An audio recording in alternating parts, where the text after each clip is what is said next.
Good day mga boss, pag-uusapan po natin isang free agent dati na naglaro sa 3-on-3 ng Barangay Ginebra, posibleng magbalik, at isang super scorer po magbabalik din po. Ang pag-uusapan po natin ngayon, posible po mag-acquire itong Barangay Ginebra San Miguel ng isang player na dadagdag po sa kanilang lineup. At eto nga po, ang posible nilang i-acquire ay si Incho Serrano. Opo, matatandaan po ninyo, nakapaglaro na po ito dati sa 3-on-3 basketball sa ilalim po ng kupunan ng Barangay Ginebra San Miguel. Si Incho Serrano, 26 years old po, at naglalaro po ngayon para sa Abra Weavers. Naging PBA All-Rookie Team, 3-time PBL champion po ito. At tiyak kung bakit po ito kukunin ng Barangay Ginebra ay isa lang po ang dahilan. Pwede po pagdating sa second unit ay maghahanap po itong si Coach Tim Cone ng posibleng makakakuha ng scorer, dahil hindi po pwede ibabal nga itong si Riley Grigsby ng 48 minutes. Samantala itong San Miguel Bearmen posibleng mag-unload na mga guard na posibleng hindi na po kakailanganin sa mga susunod na konferensya. Napapabalita po na itong si Jericho Cruz ay isasama nga po sa package na kung saan maghahanap po itong San Miguel Bearmen ng mga key players na gagamitin sa future. Napapabalita nga po na ang isa sa mga kukunin ng San Miguel Bearmen ay itong si Cedric Beerfield, at kasama nga po itong si Jericho Cruz sa package para makuha itong si Cedric Beerfield. Pero pag-amin ng kanilang team sports director na si Al Francis Chua, wala daw plano. Yun ang sabi niya, dahil nga posible po ngayon pa lang nabantayan na kasi siya, kaya yung kanyang plano na unsyami. Pero hindi ibig sabihin noon na hindi na po itutuloy.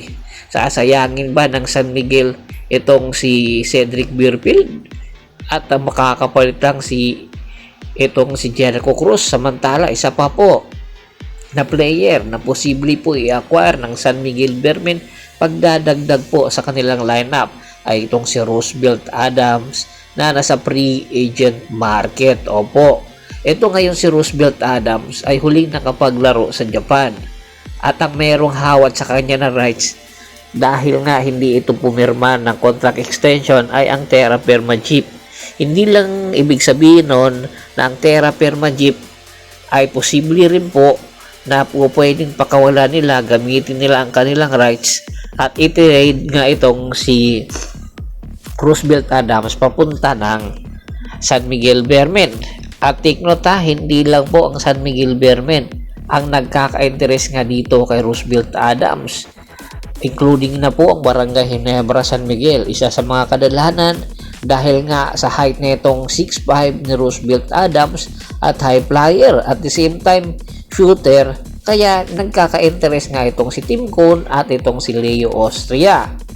Pero ang number 1 talaga option, ang magiging destination nga na itong si Roosevelt ay ang San Miguel, dahil hindi na nga po bumabata pa itong si Marcio Lassiter, at unti-unti pong kanyang minuto nababawasan na po, dahilan para itong si Roosevelt Adams ay kontakin at pabalikin sa PBA. Bata pa naman po ito at malayo pa po ang mararating nito. Yung kanyang experience sa Japan ay makakatulong po kay Roosevelt Adams para sa San Miguel Bearmen.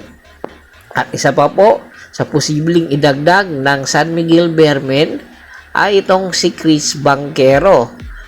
Malapit na po na masukin ni Chris Banquero ang free agent na naman, at gusto niya bago siya magretiro, hindi na rin po ito bumabata, ay gusto niya makakuha ng kampyonato. At take note po ha, sa hindi po nakakaalam na itong si Chris Banquero at itong si Coach Leo Austria, nagkasama po ito sa EBL or sa Asian Basketball League sa ilalim ng San Miguel or Alab Pilipinas, na kung saan si Coach Leo nga ang head coach doon, at isa sa mga superstar ni Coach Leo ay itong si Chris Banquero.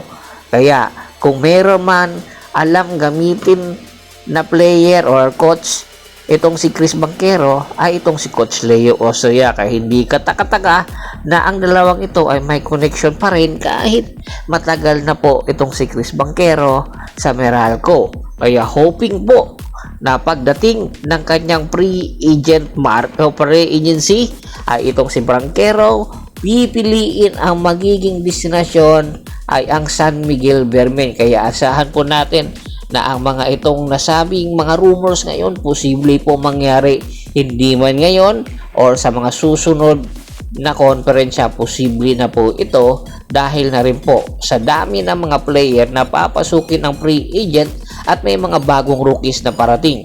Bago pa man natin tapusin ang ating pintuhan, shoutout muna tayo sa mga solid na followers na lagi pong sumusuporta sa atin kay Sir Ramsod Angkako, Anthony Laquialon at sa Laquialon family, Yornel Belges, Ryan Lachica, Rafael Branya, Richard Pabila at si Mr. Ricky Lanza ng Ricky Rider TV ng Tansa Cavite. Pakibisita na rin po ng Facebook fanpage ko na Hapres PH3, Pulgoso at Bostor para po sa mga karandagan sports balita. Hanggang sa muling pintuhan, maraming salamat po.